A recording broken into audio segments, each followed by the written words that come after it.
আসসালামু আলাইকুম। আমি এখন বানাবো খুবই সহজে তৈরি দারুণ মজার একটা ঝাল কিংবা ডিমের পাটিসাপটা বলতে পারেন। কি যে মজা, এটা খাইতে একবার বানালেই বুঝবেন, বারবার বানাইতে ইচ্ছা করবে। তা আসেন দেখি শুরু করা যাক। আমি এখানে 1 কাপ সুজি নিছি। এই সুজিগুলোকে আমি আমার গ্রাইন্ডারের মধ্যে দিয়ে আরেকটু মিহি করে গুঁড়া করে নিব। সুজিগুলোকে গুঁড়া করে নিলাম যতদূর সম্ভব মিহি করে। এখন এর সাথে আমি আধা কাপ ময়দা দিব, যতখানি সুজি তার অর্ধেক, স্বাদ মতো লবণ।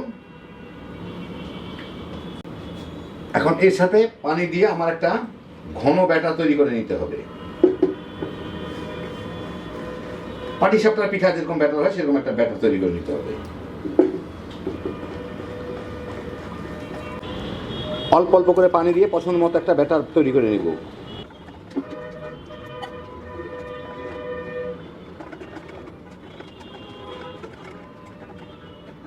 মোটামুটি ভাবে মিশে গেল। এখন আমি এর মধ্যে একটা ডিম দিব। ডিম দিয়ে এটাকে ভালো মতো ফেটে এর সাথে মিলাই নিই। ভালো মতো মিলে গেল। যাই হোক, এটাকে এখন আমি মিনিট 10 রেখে দিব। যেহেতু এটা সুজি, যতই গুঁড়া করি না কেন কিছুটা পানি চুষবে আর একটু ঘন হয়ে যাবে। তো মিনিট 10 রাখি, তারপর দেখবো কতটুকু ঘন হয় আর পানি রাখবে কিনা। আমি এখানে 2টা ডিম ভেঙে নিছি। এর সাথে স্বাদ মতো লবণ দিয়ে এগুলো একটু ফেটে নিব।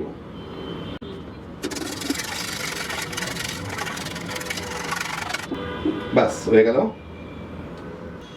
আমি একটা কড়াইয়ে সামান্য কিছু তেল গরম করে, প্রায় 1 টেবিল চামচের মতো হবে, এখানে একটা পেঁয়াজ আর 3-4 কোয়া রসুন এগুলা দিয়ে একটু ভেজে নিব। ভাজবো না, একই সাথে আমি একটু ফুলকপি ছোট ছোট করে কেটে রাখছি, ওগুলাও দিয়ে একসাথে ভেজে নিব। সবগুলো একসাথে ভাজা হয়ে যায়, নরম হয়ে যায় ফুলকপিটাও। আর সাথে একটু লবণ দিয়ে দিই।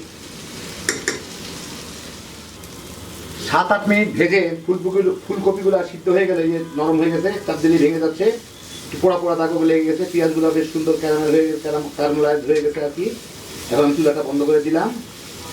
দিয়ে এইগুলাকে আমার একটু ভর্তা করে নিতে হবে। একদম পুরা ভর্তা না, একটু শক্ত শক্ত ভর্তা, মানে একটু মোটা মোটা ভর্তা, একদম যাতে ভর্তা হয়ে না যায়। হ্যাঁ, চলবে এইরকম। এখন এখানে আমি কিছু আলু, 2টা বড় সাইজের আলু ভর্তা করে রাখছি, ওইটা এর সাথে দিয়ে দিব। কিছু কাঁচামরিচ কুচি করে রাখছি, ওগুলোও দিয়ে দিব। স্বাদ মতো নুন দিয়ে দিব, লবণ। এখন এটাকে ভালো করে এর সাথে মিলাই নিব। কিছুটা মিলে গেল। এখন এর মধ্যে আমি কিছুটা ধনিয়া পাতার কুচি দিয়ে দিব। দিয়ে এখন এটা খুব সুন্দরভাবে মিলাই নিব। ভালো মতো মিলাই নিলাম। এখন আমি যেটা করব, এটা কিছু ঠান্ডা হয়ে গেছে, এর থেকে পছন্দ মতো সাইজে নিয়ে আমি একটু এরকম লম্বা লম্বা করে কতগুলা এরকম চ্যাপটা চ্যাপটা একটু চ্যাপ দিয়ে এরকম চ্যাপটা চ্যাপটা লম্বা লম্বা করে রেখে রাখবো আর কি। একটা প্লেটের উপর উঠে নিই, এরকম কতগুলা লম্বা লম্বা করে রেখে দিব, যেটাকে আমি পাটিসাপটার ভিতরে পুর হিসাবে ব্যবহার করব। 10 মিনিট পরে আমি এই ব্যাটারটাকে আবার একটু মিলাই নিব। খুব বেশি পানি চুষে নাই ইয়েটা, মানে সুজিগুলা। যাই হোক, এটা হচ্ছে কিরকম ঘন আপনাদের বলবো, আপনারা আমি যখন ছাড়বো তখনই বুঝতে পারবেন। এটা এমন পাতলা যাতে হয়, যাতে এর মধ্যে ছাড়লে, তাওয়ার মধ্যে ছাড়লে সরা যায়। এখানে আমি একটা তাওয়া নিয়ে নিছি, এটাকে সামান্য একটু তেল মেখে নিব। চুলাটা জ্বালায় দিই, এটা গরম হইতে থাক। এখন কড়াইটা গরম হইলেই আমি এর মধ্যে এই ব্যাটারগুলা নিয়ে পরিমাণ মতো ব্যাটার দিয়ে এটাকে চতুর্দিকে একটু ছড়া নিব, পাটিসাপটার পিঠার মতো। দেখেন, এরকম ব্যাটারটা এতখানি পাতলা করতে হবে যাতে দেওয়ার সাথে সাথে একটু কাত করলেই চতুর্দিকে ছড়ে যায় আর কি, পাতলা হয়ে। যাই হোক, এটা প্রথমবার, এটা আরেকটু ব্যাটার দেওয়া উচিত ছিল আমার, অসুবিধা নাই, পরের বারে ঠিক হয়ে যাবে। এখন কয়েক সেকেন্ড অপেক্ষা করি। চুলার জালটা কিন্তু আমি লোয়ার মিডিয়ামের মাঝামাঝি রাখছি।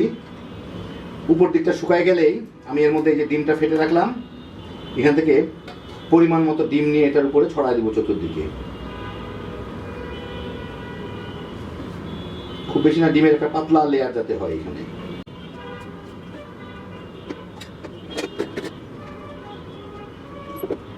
ডিমটা একটু শক্ত মতো সেট হয়ে গেলেই কয়েক সেকেন্ডের মধ্যেই আমি চতুর্দিকে একটু তেল দিয়ে দিব।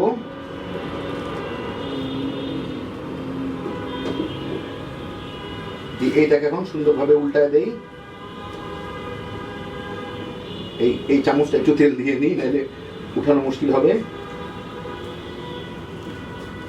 বাস, এটাকে উল্টায় ওই দিক ভাজতে থাকবো।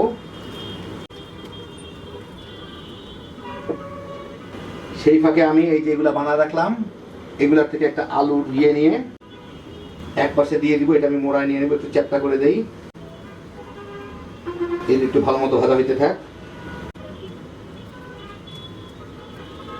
এই ফাঁকে আমি একটু ভাজা হইলেই এগুলাকে এইভাবে উল্টায় দিয়ে দিই।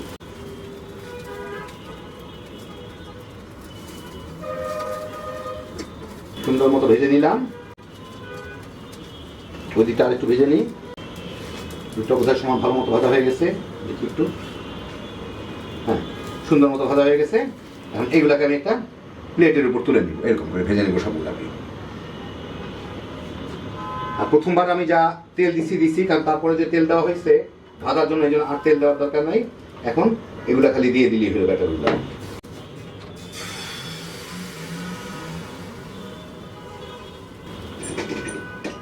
এই দেখেন হলো আমার দারুণ মজার ডিমের পাটিসাপটা কিংবা ঝাল পাটিসাপটা। কি যে মজা, এটা খাইতে একবার বানালেই বুঝবেন। আমি যা যা দিলাম হুবহু তাই দিয়ে একবার বানায় দেখেন। সকাল বিকালের নাস্তা, টিফিন বা ইফতারে তামা তামা করে খায় ফেলাইতে পারবেন। বাচ্চা বড় সবাই এতই পছন্দ করবে, একবার বানাইলে বারবার বানাইতে মন চাবে। একদম সহজে ঝটপট তৈরি, হ্যাপি জোশের একটা আইটেম। আল্লাহ আপনাদের সবাইকে ভালো রাখুন, সুস্থ রাখুন, নিরাপদে রাখুন। ইনশাআল্লাহ বেঁচে থাকলে আবার দেখা হবে। ফি আমানিল্লাহ।